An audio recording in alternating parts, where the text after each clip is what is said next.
Vamos ler, porque alguém pode estar ouvindo isso sem assistir o vídeo. O Cássio Ruivo escreveu: Carlos, entendemos que o propósito de Deus é ter uma família, unidade, de muitos filhos, quantidade, semelhantes a Jesus, qualidade.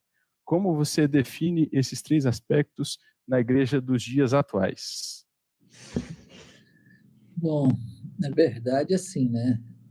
A fé no que a gente tem afirmado, o propósito eterno de Deus, né? Que envolve esses três elementos aí mencionados, isso é conhecido do nosso contexto. Boa parte da igreja atual, né? Não sei se o irmão se o Cássio está se referindo aí à, à igreja geral, né? O contingente chamado cristão no nosso tempo.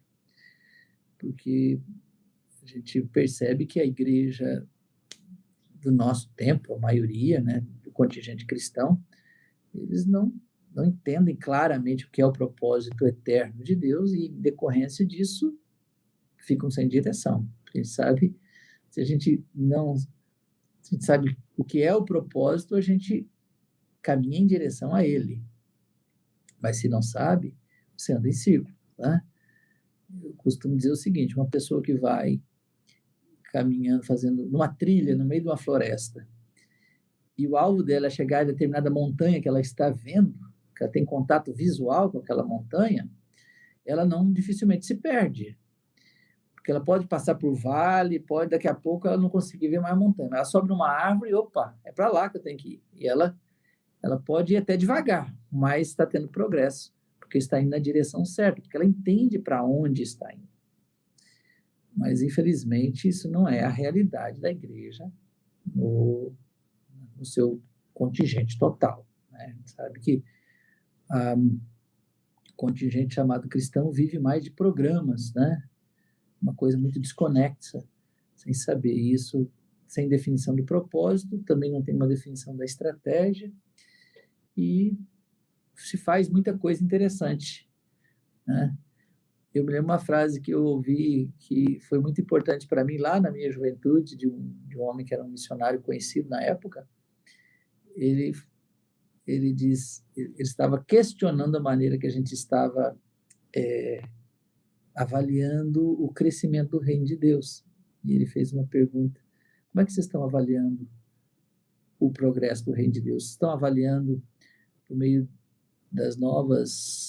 dos novos prédios que vocês construíram, das bases novas que fundaram, por meio dos carros novos, ou mesmo das pessoas que enviaram para o campo missionário? A frase mais forte foi a seguinte: falou, muita coisa boa nós podemos fazer no nosso sincero desejo de agradar a Deus, mas se no final não houver discípulos formados, não podemos dizer que estamos obedecendo a ordem de Jesus. Então essa frase me falou muito, porque apesar de estar focando no fazer discípulos certamente é uma resposta bem prática, contundente do nosso, vamos dizer, dessa estratégia de cumprir o propósito eterno de Deus. Dentro do nosso meio, se a pergunta se refere ao nosso contexto, talvez da maioria das pessoas que estão nos ouvindo agora, eu penso que há a possibilidade, nesse momento histórico, que este tema esteja um pouco diluído, esteja um pouco desfocado.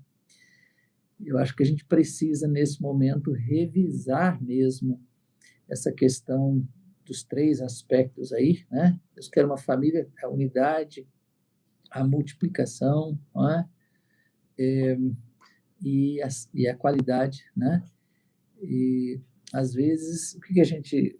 Tempos atrás, eu até estava dizendo aos discipuladores isso, que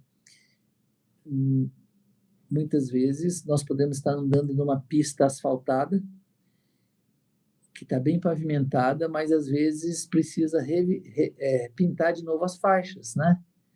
Você dirige numa pista sem buraco. Todos nós que dirigimos, às vezes à noite você está numa pista nova, que foi reformada, foi feita e não tem as faixas. E está de noite, é muito inseguro a gente andar ali. Porque você não sabe se você está no seu lado, na sua faixa, ou se você já está na faixa na contramão. Então, quando se pinta as faixas, você vê claramente onde você tem que andar e você pode acelerar, porque você tem segurança. Às vezes, por falta de revisar os princípios de Deus, nós podemos estar meio que perdidos mesmo, tá? Então, eu acho que há a possibilidade que o nosso contexto de igreja precise disso nesse momento.